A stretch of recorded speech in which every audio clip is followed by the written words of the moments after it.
Hello, hello, my fabulous foodies and subscribers.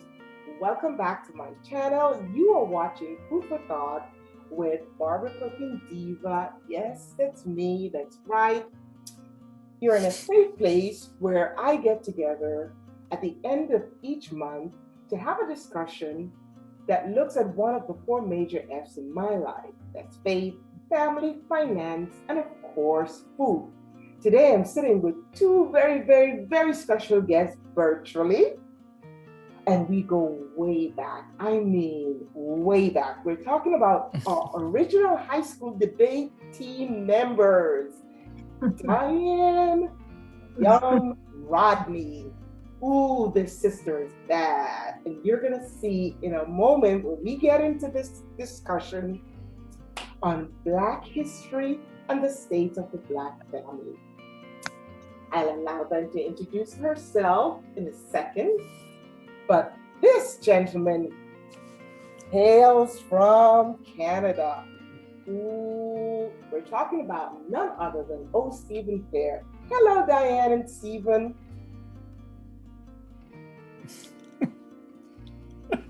So Diane, I'll start with you first. Go ahead and introduce yourself. Tell my guests, my audience, my followers, who are you? Well, as you heard before, my name is Diane Young Rodney. I was Diane Young. Those who knew me from high school, like Barbara and Stephen. I now live in the United States of America, in Connecticut, Newington to be exact. And I've been here for about 16 years. And, being in the United States, not in Jamaica, a lot of experiences that I've had. Right now I am into education. I'm still in communications because when I left Jamaica, I was very much involved in media and communication. And it's not my major thing right now, but I'm still somewhat connected to that particular, set of people. Awesome.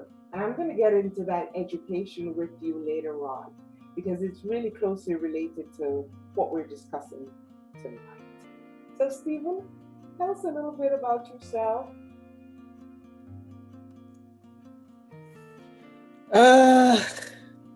I am a dear friend of Diane Young and Barbara Collins. In all seriousness, though. So yeah, I've been in Canada now for actually 16 years as well, Dan. And I think this year will be 17. October this year will be 17 years. Yeah, I'm a writer. Love writing. Actually working on a couple of projects right now, and just always thrilled to have a heart-to-heart conversation with Barbara. Excited to see what she's been doing in this space, and from food, family, finance, all those four F's, and impacting our lives. It's so encouraging to see what she's been doing, and I'm really encouraged by that as well. So I'm actually interested in getting into this conversation today because it is a topic that's kind of close to my heart, and I know it's something that we've been talking about a lot. I've been talking about this from I was about 8 years old. So it's something that I'm very passionate about. So yeah, looking forward to the conversation. Okay, well, we're going to get right into it. February is recognized in the United States as Black History Month. As a people, as a Black person living in America, a Jamaican born living here, Black history means a whole lot to me. Even before I started living in this country, knowing who I am and knowing about my people's story had always been significant because it helps to shape who I am and how I see myself and frame my identity. So when I moved here, I recognized very quickly that my history and my story was different from the Black experience here. And so for me, taking on looking at Black history, what it means in America, uh, I found that what was being taught in school was lacking. I didn't see or hear of a history representative of Black people in its totality. And you hear about the big names, the Rosa Parks, the Martin Luther King, W.E. Du Bois, some of the major hitters, and it comes down to the civil rights movement. But the accomplishment, the stories, the deep stories behind Black people in this country was not told or distorted. So, Stephen, I want to start out with you first because I'm also interested in hearing about the different perspectives from different places uh, other than the US. Is Black history celebrated in Canada? And what does that look like? Is it taught in school? How is it there?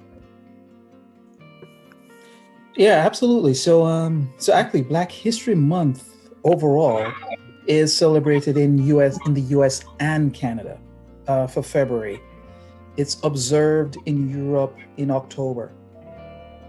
Um, so you know, oftentimes a lot of things that happen in the U.S. it does affect what happens here in Canada as well. But Black history is celebrated here in the schools, and I think since an increased awareness of social injustice, it's become a lot more commonplace. I notice a lot of organizations now are embracing the whole Black History Month, and there's a lot of emphasis placed around it. In fact, I am a facilitator for a writers group, and they're also pushing that for the month of February. Actually, all of my workshops were centered around Black History Month.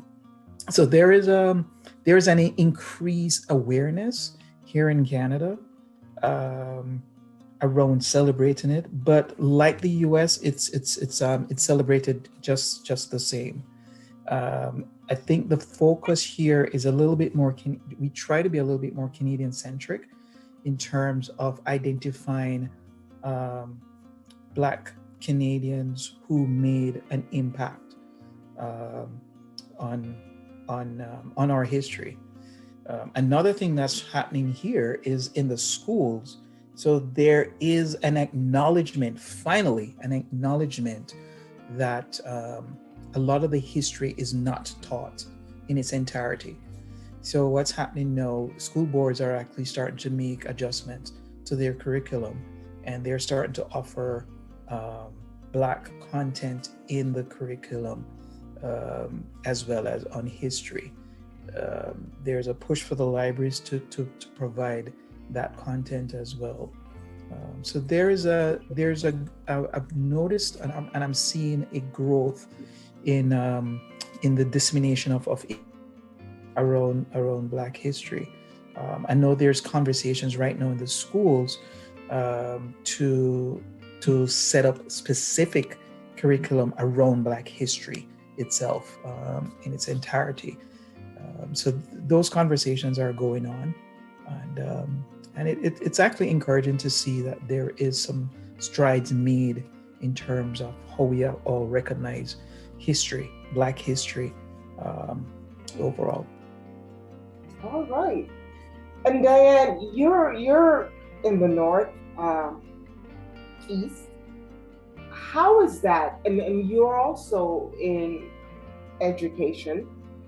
First of all, what is your experience when you first came to the US with how Black history is celebrated and recognized here? What does that mean to you as a Jamaican living in America, celebrating and recognizing the contribution of Black stories in America? Well, I too have recognized that Black history has different meanings, to different groups. Black Caribbean history and Black American history, though we are originally from the same continent, our stories are somewhat different. And because of that, we have to recognize the fact that they are. I find that there are a lot of times when we talk about Black history here, and there are just some gaps where you're not really able to fill because of our experience in Jamaica, where there are some things that were not part of our history. For example, the whole business of segregation, we didn't experience that kind of thing. So it's different for people who are from America in terms of, the whole slave experience. And then after slavery, the differences and the Jim Crow and, the whole bit of segregation. So people have different spins on it. And because of that, I find that people react differently. Now, being in the school setting, I found that I had to be very conscious of that information, that knowledge, that, what I think about certain things and how I react to them might be different from those who had different, understanding. For example, I remember there was a show that came on that depicted some level of history in terms of the Black experience. And some people I was with, they're like, oh, I don't watch those kind of shows. These slavery things, they just make you so depressed and I don't want to remember the past. And I just couldn't understand it. Because for me, when you look at history, you don't just take away yourself. Because you're in the present doesn't mean that you don't take a glimpse at the past. Because glimpsing at the past will let you know, how you can progress in the future. So not that you're going to remain there, but you can use it as a guideline as to how you want to express yourself in the years to come and how you want your life to unfold. But some people I know, they just didn't want to be part of remembering or going back. And I saw that differently. What's happening in the US is similar to what's happening in Canada, where more recently you find that there has been a push to include more information, more stories about the Black American experience. We used to have a situation, say 5 years ago, where the very few stories of Black achievement were circulating. So they just rehash. They talk about, George Washington Carver. They spoke about, of course, Dr. Martin Luther King, which, everybody already knew all of that. But what we found was that there are a lot of stories emerging, things of great significance that we did not know about. Even people who would consider themselves well-read didn't know about certain things. So they kept talking about the same small number of people who achieved as Black Americans, when we have a whole catalog of great Americans who were never written about or nobody knew of them. For example, the same movie that came on some years ago regarding the space shuttle experience, the mission to outer space and the contribution that some Black women made towards that particular thing being established. I didn't know about Catherine. A lot of people I know didn't know anything about her. But up until the point that the story was actually written and turned into a movie, our young girls, didn't know about that particular situation. But then they start recognizing that there are more people and more stories that have been left untold. So even over the past year, I have seen where there is this big push based on what has happened in the past. In our recent past, we the whole business of police brutality, about racism, and trying to bring about positive change. More and more is being done to highlight these stories, so that our children will know that we have contributed to what America is today in a positive way. Absolutely. And not just read or hear about the negative things, So I think that things are improving, maybe not at the rate that we would wish it to, but I see where we are learning much more about our history, and that I think is good. It's interesting that you said our recent past and activities that have taken place as it relates to injustices meted out against Black people in this country has led to the birth of some significant movement that is changing the way our story is told and has influenced our story to be more inclusive in our education system. And it leads me to the other topic that I want to discuss tonight. But in preparing to have this discussion with you, I too was struck by how repetitive it had become on some of those pioneer leaders in our history. And they would just talk about them over and over and over, and we know their story. But we know that there must have been far more people contributing to the stories, because we have a layered story as a people in this country.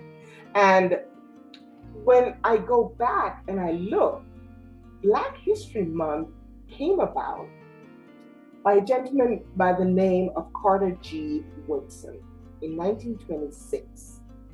He was a Harvard graduate. He was the second person to graduate with a PhD, and his PhD was in history.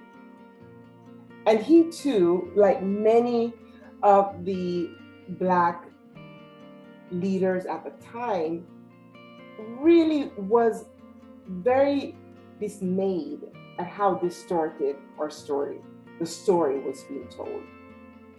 And so he started a movement, he started the conversation to have this month taken and set aside to focus more, not just on the stories that we've been hearing over and over.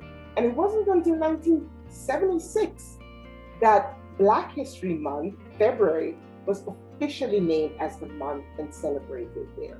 So, it takes time in changing the narrative and really coming up with the full story of a people.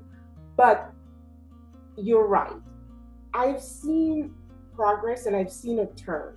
And I think one of the most recent change that have come about in the way history and Black history is taught in school, and even in February, Black History Month, is as a result of the Black Lives Matter movement. In fact, in 2020, the three major school districts in this country, Los Angeles, New York, and I think Washington, those teachers wore Black Lives Matter t-shirts when they taught Black history for the entire month, and opened up a conversation about the Black Lives Matter movement inside the classroom. And more schools are beginning to catch on. How do you think Black Lives Matter movement, and I'll start with you first, Diane, have impacted and helped to influence and push forward this discussion? I feel that whenever you want to make a meaningful change, you have to do something that's different. And I feel like, the pot was just boiling and it just started to overflow with emotion, because I think the whole thing became very significant when we were just hit, it just came straight to us in our faces. even though we were trying not to look at certain images, some things just confronted us that we didn't really want to deal with. Some people didn't want to deal with it. Some people feel they didn't need to deal with it, but then it was very difficult for them to ignore what is being seen day in and day out because of social media. I think because of the whole, not just the advent, but the whole development of social media, there are certain things that were not known, or people did not believe, or people just didn't care about until people were able to record certain events and then show the rest of the world what was happening. So everybody just became appalled about the situation because nobody was just telling them, they were also seeing it for themselves and seeing things unfold on a regular basis. So that, I think, was very, very instrumental in not just the forming of the Black Lives Matter movement, but propelling it to the state where it to some extent brought about meaningful change. I can tell you personally that it had an impact on me because in my town where I live, it's predominantly Caucasian, and we had a Black Lives Matter rally in the town square. And what moved me was that when I looked to my right, when I looked to my left, I saw people who didn't look like me, who were crying. They were on their faces in the middle of the intersection in the square. They were kneeling, they were chanting, and I consciously looked around to see, whether these people are just there because they could be there. But there were people who had families, people who could just stay at home and do whatever it is they wanted to do and not care.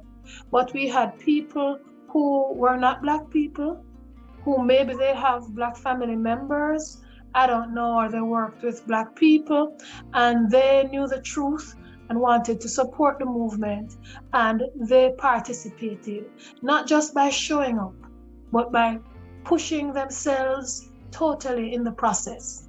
And I cried, I cried in the middle of the intersection in my town when I looked around and saw so many people, talking, acting in one accord to bring about positive change in a particular situation. So that was very monumental for me, and a lot of people might feel like, oh, we're just doing this all by ourselves. But even when Dr. Martin Luther King marched, there were people who didn't look like us who were also marching because they recognized that we are human beings, and that's where this whole thing really, really opened up, where we realize that there are still some people who believe that Black people are not regular human beings. And maybe because of that perception, they treat Black people the way they do. So I just feel like with Black Lives Matter, all the things that we didn't want to look at, all the things that we didn't want to think about, we were forced to observe and to come to a conclusion about the situation and participate in some form or the other. So I really think that although with the movement, people politicized it, for whatever purpose, because that is how party politics goes. Mm-hmm. The essence of the movement, from my understanding, is to bring about change in how Black people are treated by the police and in various circumstances during their everyday life, But I found that one of the elements maybe is that they didn't, the whole business of defunding of the police had a negative impact because the political people were able to hold on to that and to color the waters and to move away from the actual focus of the movement. And I don't think they were focusing on defunding, but for reform, for change in the police force where they treat every single individual the same. Irrespective of their situations or the pigmentation of their skin. I think when it comes to the whole idea of defunding the police, I think it was misconstrued. I think the people who control the institutions and the structure of this country, they understood exactly what it meant. And they knew. They knew that it did not mean to dismantle the police, because we all know, including Black people, we also need the police. But what we were talking about is structural changes in the system of policing in the country. And I think branding is a hell of a thing, because perhaps if it had been phrased in a different way, to put more resources, all the things that were already presented to bring about changes as it relates to policing, and was just pushed aside and ignored. But it's something that I have a similar experience through my son. When you talk about looking around and seeing people that didn't look like you, and how emotionally it touched you. I remember during the summer of last year, right at the beginning of the summer, when we were still right in the heat of dealing with a lot of police injustices. And the George Floyd was the biggest one at the time. And my son, who's away in New Jersey at college, said he was at a Black Lives Matter movement and saw one of his classmates standing right next to him. She had just come home from college and she came out to support. And he turned around and there she was. And she's white. But she thought it important to come and support something that is of significance, because when Black people are being treated with dignity and regard, when we are being treated with equity, it is better for the entire country. When Black people do well, America does well. When Black people do well in Canada, Canada does well. And so when you see that people are now beginning to realize what we've been saying, because Black people have been saying these things forever. But with the advent, as you said, with social media being so much a part and accessible, where people can say, this is what we're going through, it became more at the forefront of people's consciousness, and they were forced to deal with it. So I think it's one of those things that came out of great tragedy and pain, but it was necessary to come forward. How is that movement in Canada, Stephen?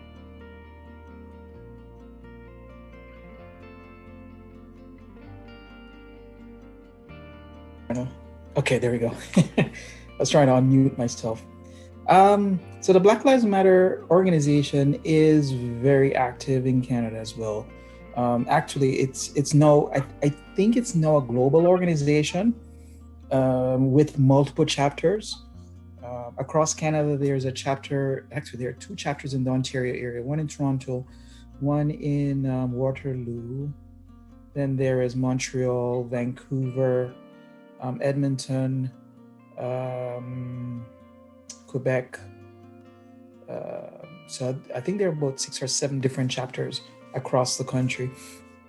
So they've been very active under the same, I think I'm not too familiar with the details of the movement, but they operate pretty much similar to the parent organization in the US, with a heavy focus right now, it seems on policing, and I guess the tagline defunding the police, which is a controversy that's going on right now. But kind of going back to a point that Diane said earlier, about change. And if there's going to be change, it has to be really hard. 1992, thousands of people saw on TV multiple police officers beating up Rodney King. For a couple months, there were riots, there were demonstrations, there were calls for action, and then slowly by slowly, it just dwindled and it died away. Following that, there were multiple killings afterwards, time and time again. And people were crying, people were calling out and saying, hey, this has to stop. And nobody said anything.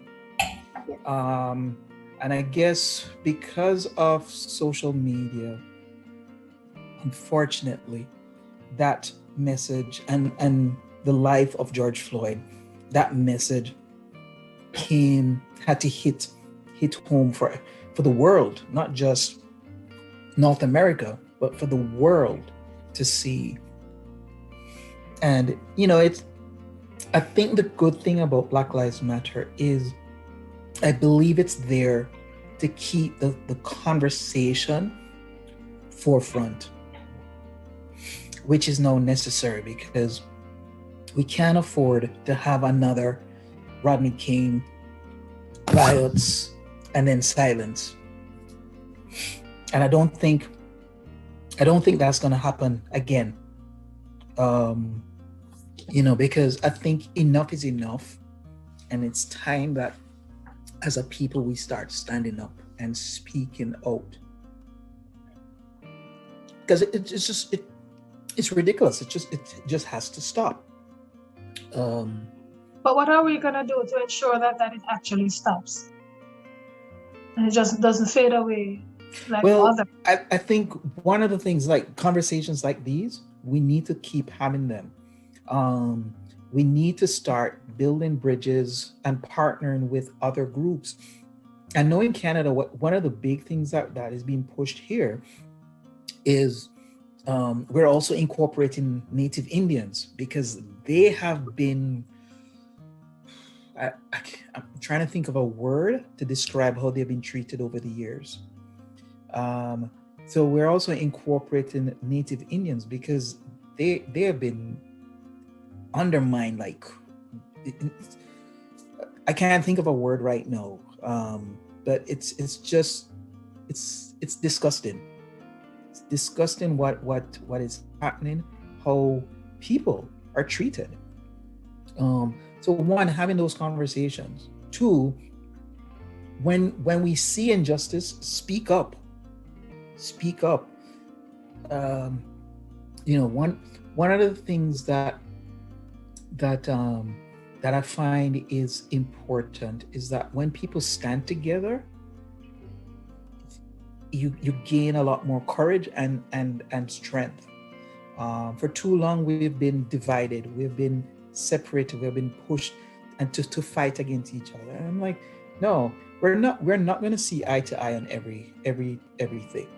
It's impossible, because everybody has different ideas, everybody have different thoughts on different things. So we're not going to see eye to eye.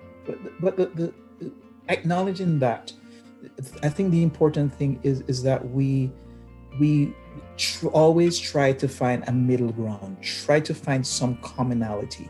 What can we do together towards helping each other? I always go back to the story of the Good Samaritan. And here it is, this man was beaten up by robbers, almost to death. A priest came by, looked at him and walked away. Another church person came by, looked at him and walked away. But here comes a Samaritan. And in those days, Samaritans were classified almost like blacks are classified today. They're like the downcast people in the society. He took this man, took care of him, and ensured that he was doing well. And I think that's where we have to get to that point where we have to start. Good Samaritans. start going out there and doing it. We need to have doing it. Conversation. Yeah. And the stories need to be shared.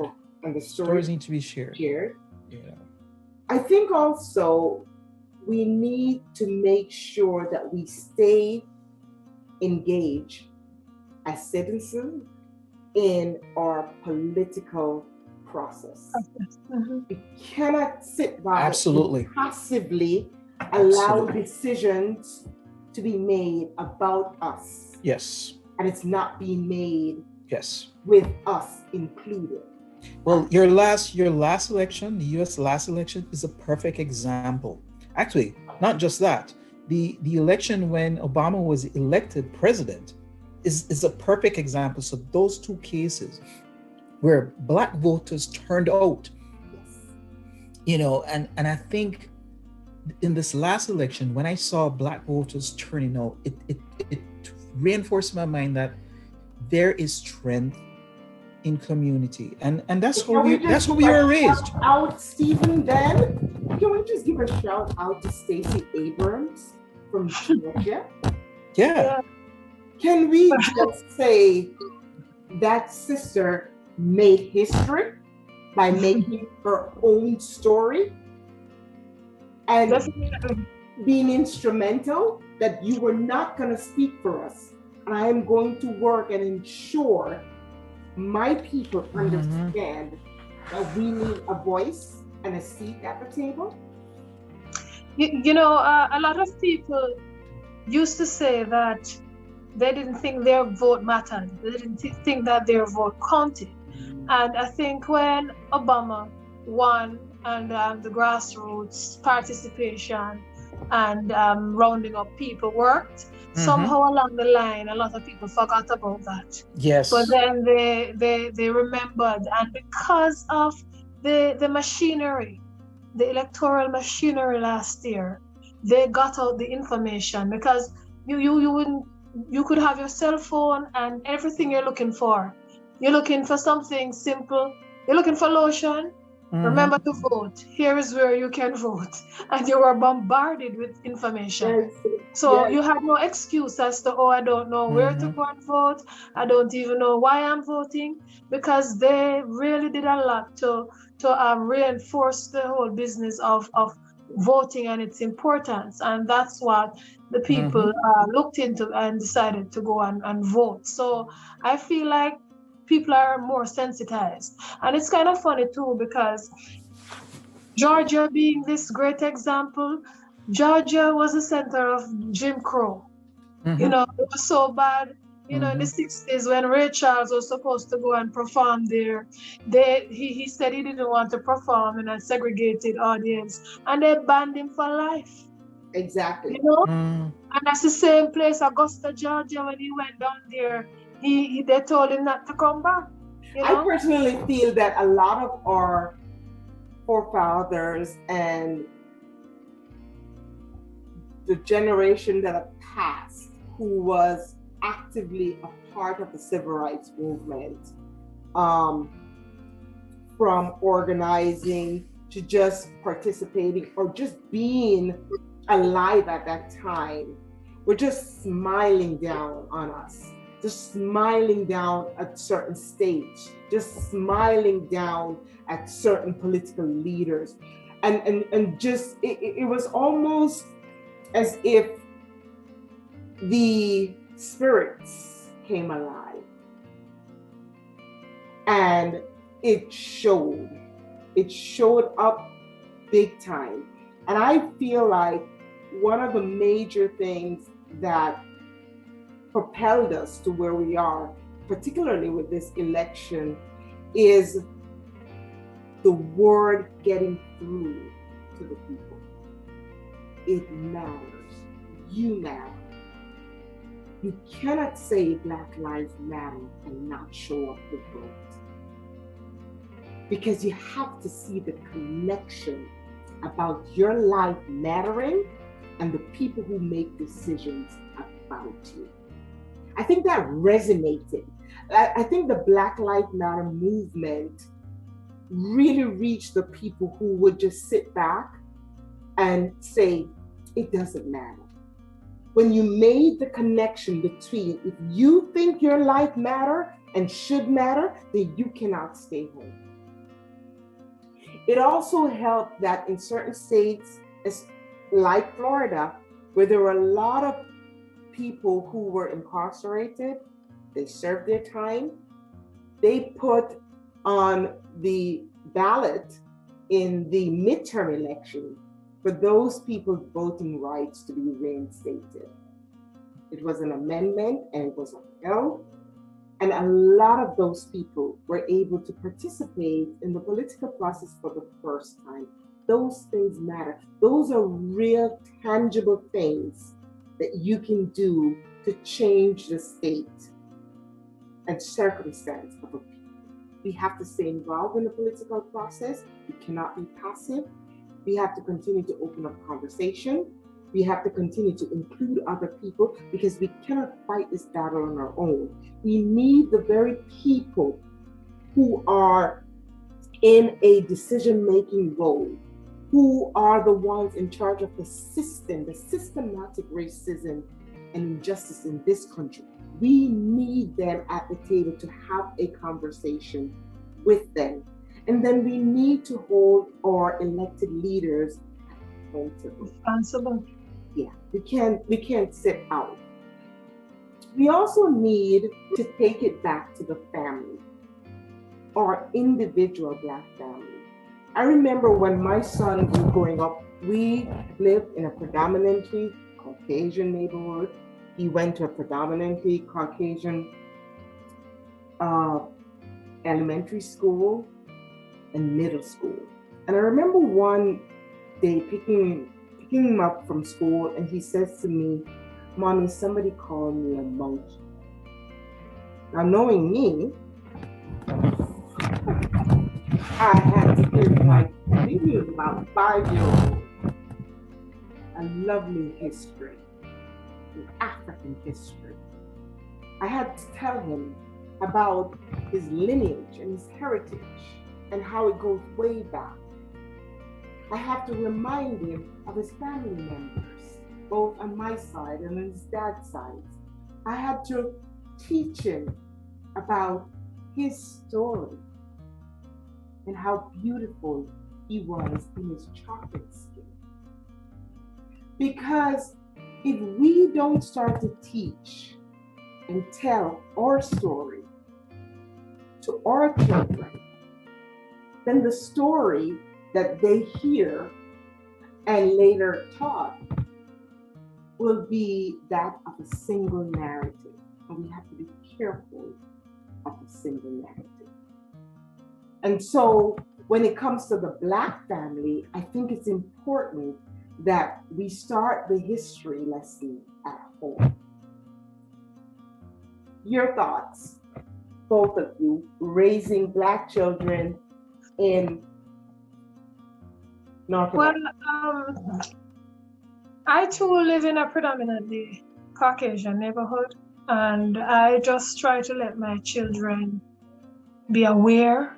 You know, they know right from wrong, they know who they are, so they don't need anybody to tell them who they are. They already are supposed to be strong in themselves, you know? And I found where I started out my children going to the city school, which had a diverse makeup of students, so that they would understand what it is like and experience diversity, you know. But what I found later was that being in my town, I feel like a lot of the resources that children really need are not spread equally. So as a mother, it was up to me to say, okay, you're working in a public school in the city, which is supposed to be funded, you know, because it's also a magnet school. And yet there are still things that the school needs that the school doesn't have. Now you live in a town with, you know, all the resources that the children need. What are you going to do about it? Are you going to let your child remain in the city, or are you going to send your child to the school in the neighborhood? So that was a difficult decision for me to make, because I wasn't sure whether my children or my daughter, who is going there now, whether she was strong enough to deal with this kind of change, where she might be the only Black person in her class, and whenever they have an activity, she's the token Black kid. And I wasn't sure whether she was strong enough to take on all of this. So the process took quite a while for me. But the bottom line, I just said, you know what? I have to give my child what he or she needs. And if the resources are not present where the child is, I'm going to put the child where the resources are. And I keep telling myself that, listen, I live where I want to live if I can afford to live there, which we should all be able to afford to live anywhere we want to live. Nobody is going to tell me where I should and should not live, right? And a lot of people I understand, even some of my relatives, they might say things like, oh, you're living in this white neighborhood and whatever, and they have things to say. And you know what? I don't follow them up too tough. I mean, it's difficult because I've had experiences. Talked about this already. I addressed a Black Lives Matter group, not group, but the whole rally. And I told them about my experiences here where I live, you know, because I've had people put things on, disgusting things on my step.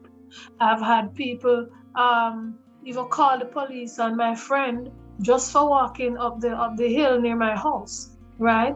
And saying somebody who looks suspicious is walking near my house or whatever it is, and police actually came, you know. So I've had the experiences, but at the same time I've also had good experiences because we have human beings who see us also as human beings irrespective of the shade of our skin. So when we talk about these things, we have to talk about the good, the bad, and the indifferent. You know, I don't just dwell on certain things, I talk about all, because there are a lot of people who have ancestors who were very much involved in the slave movement, you know, in terms of owning slaves, and they feel very badly about the whole thing. And they want us to remember that not because their great-grandparents did these things mean that they are also the same, because people change their perspective and a lot of things about people can change. So I know people who feel that, you know what, I still don't feel that these people value me,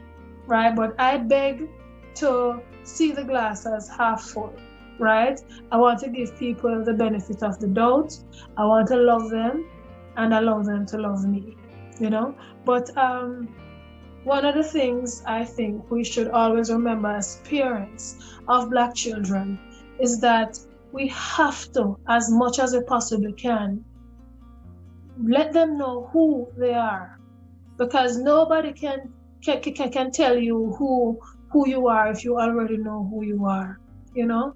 And just make all the positive connections so that they don't feel swayed, or they don't have to think and wonder, is that what that person is doing okay?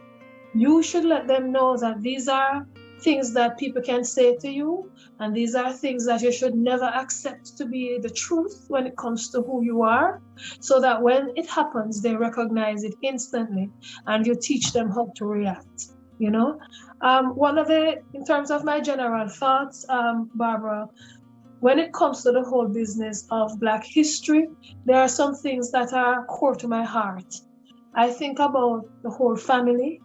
I think about the whole business of wealth management, because a lot of Black people, we do not manage our finances the way we should. And we got a bad deal, yes, right? Because when they freed the slaves, they didn't provide the slaves with work. They didn't provide them with land, because when Abraham Lincoln said he was going to give us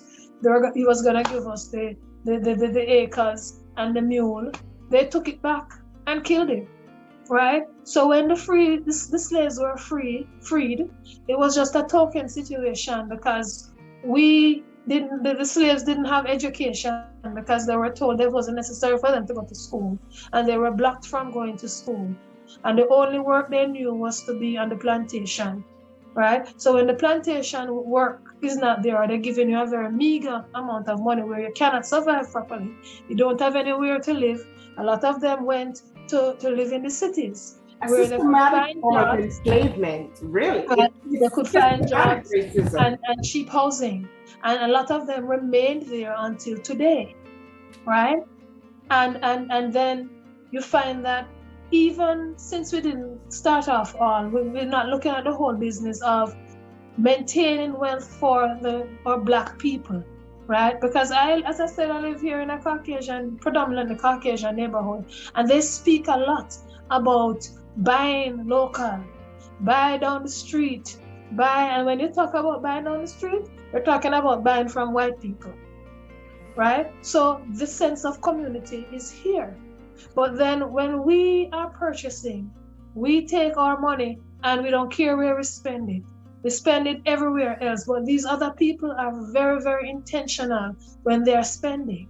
They are the same ones who are intentional when it comes to making sure that they build on their wealth. They were already given free land, because when they came from Europe, they used to tell them, okay, wake up early in the morning, you get in your buggy and your cart, and the first place you reach, you stick your flag in there, and that's your property.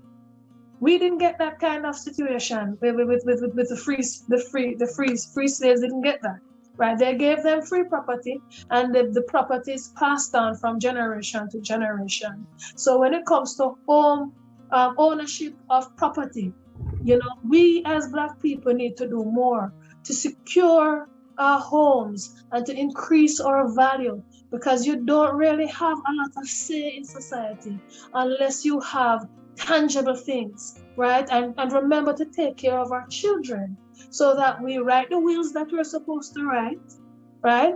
We get insurance, God forbid anything happens, so that our wealth can pass down to our children, because that is what the Caucasian population does.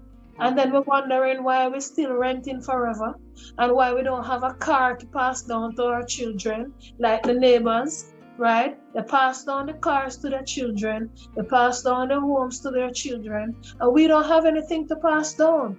And it's not that we couldn't have anything, it's just that we're not planning, right? We're not planning, we're not looking ahead.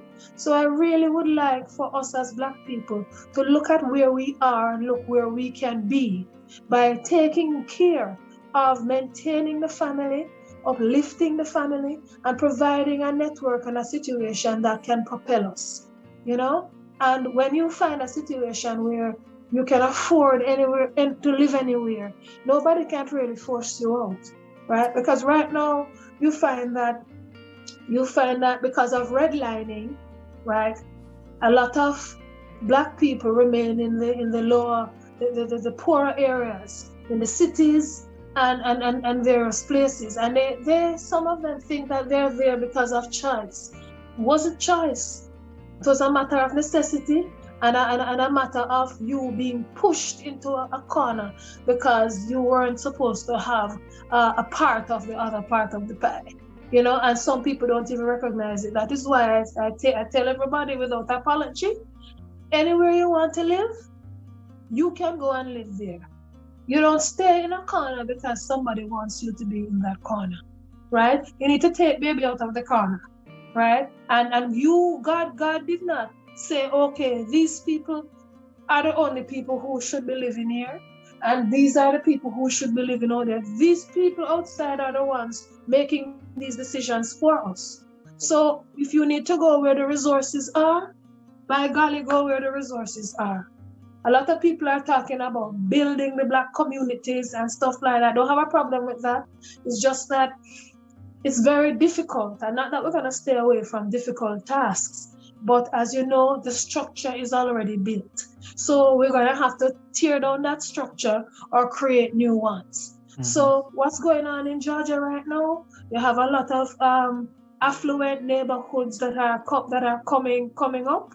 You have people from New York, they go down and they survey the area and they pick out suburban pieces of land and they build their structure, and they're building communities that are wealthy communities, prosperous communities. Maybe we need to do more of these, right? Instead of staying in the city.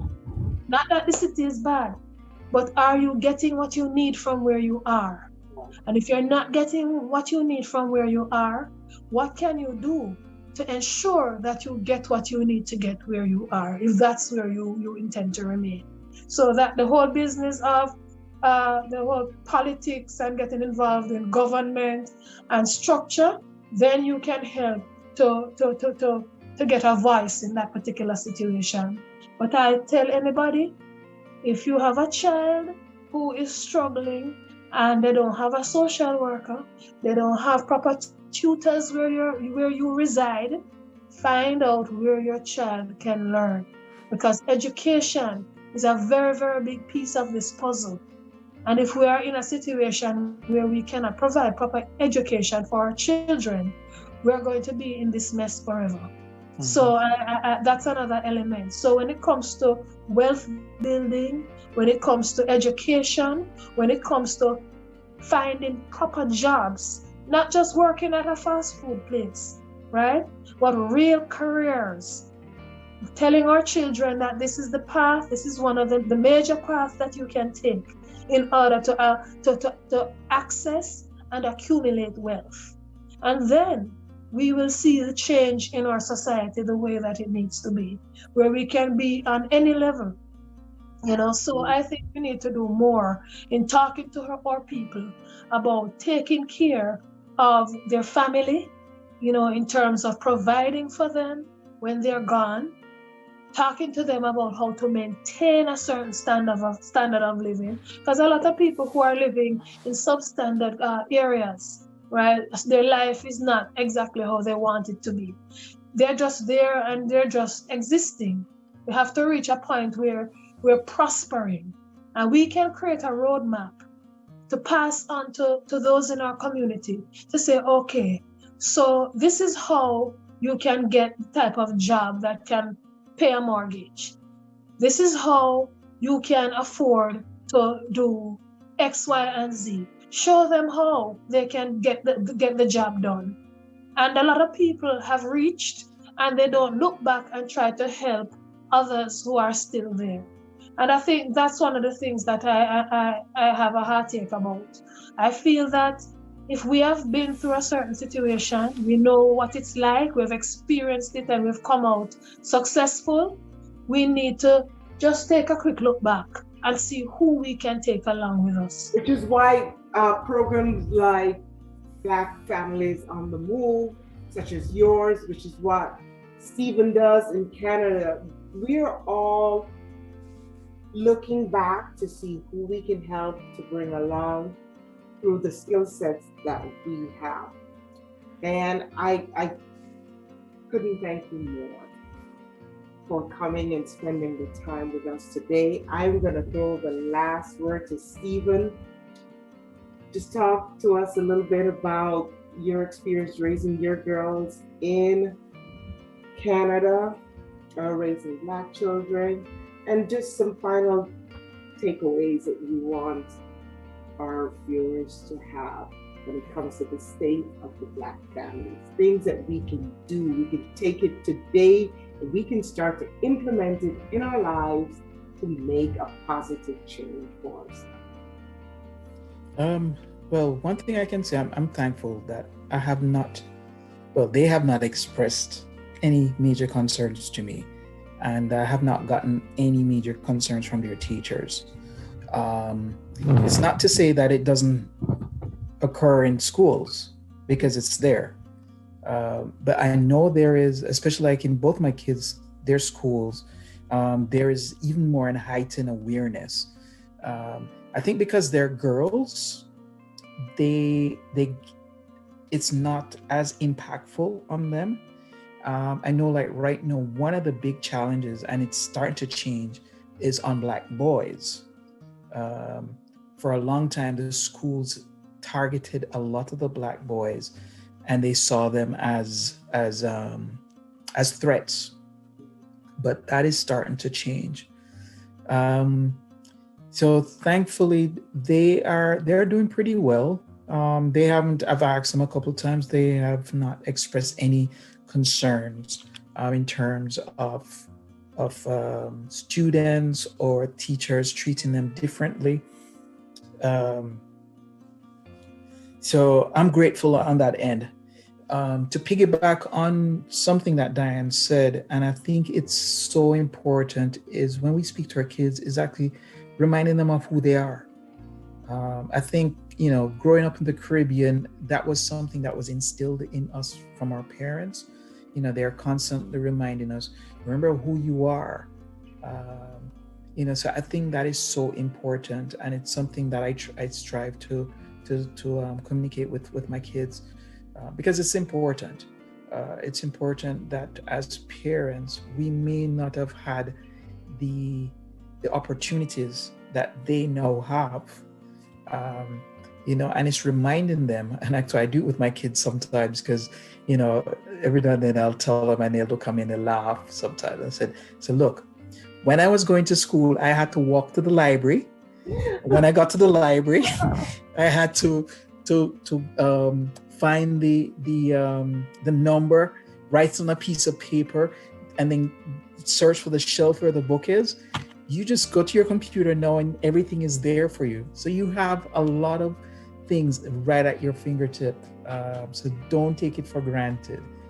Appreciate what you have, because when I was your age, I didn't have any of that stuff that you now have today. And speak that into them. And the biggest piece I think is needed, is to speak life into our kids. Not just tell them who they are, but tell them who they will become. So like with my kids, and I said, no, you're going to be awesome. You're going to be the best student in your class. You're going to be this. My daughter actually messaged me today, a couple of weeks ago. So she's 16. A couple of weeks ago, she went to do her driver's written test. And so she never told me she was going to do it. She just got up and she did it. Anyway, she failed, and she was just distraught. And then she's like, oh, I'm not going to do this again. And, she's saying all of these things and then I had to tell her, I said, Jazz, I said, look, I said, you're not the first person to do the test the first time and fail it. And you probably won't be the last. I said, in fact, when I took mine, I failed my first, but after that I passed. And I said, don't look at a failure as a roadblock, but look at it as an opportunity to keep moving forward. And she didn't react, she didn't respond, but I know it's been processed in her head. And she messaged me today and said she did her test and she passed it. Now she wants me to teach her how to drive. So please pray for me. Please pray for me. But yeah, it's to whoever is watching this, I encourage parents, speak into your kids, tell them who they are, and tell them who they will become, because that is so important. Absolutely. 1 minute though, Barbara, I'm smiling so much because earlier today I just completed the second draft of my second book. And that was the essence of it. In that, yes, parents, adults in general, because you have the teachers, the parents, and just letting the kids know that, listen, your future is bright. Mm-hmm. Because there are a lot of kids who feel as if that, they're not sure what their life is going to be like. Yeah. So it's very important that we remember to tell our kids, that their future is bright, and don't let everything be so gloomy, So just wanted to. Absolutely. It's funny because as an educator, we have a unique opportunity every day to speak into the lives of the children who we are, I think, blessed to have in front of us. Now, it doesn't always feel that way. And if you come to my room, you may not think that. Somehow they know that. To speak life into them and to speak into them the vision that you see for them, to tell them and to challenge them, because they can do amazing things if only they hear someone say, you can do it.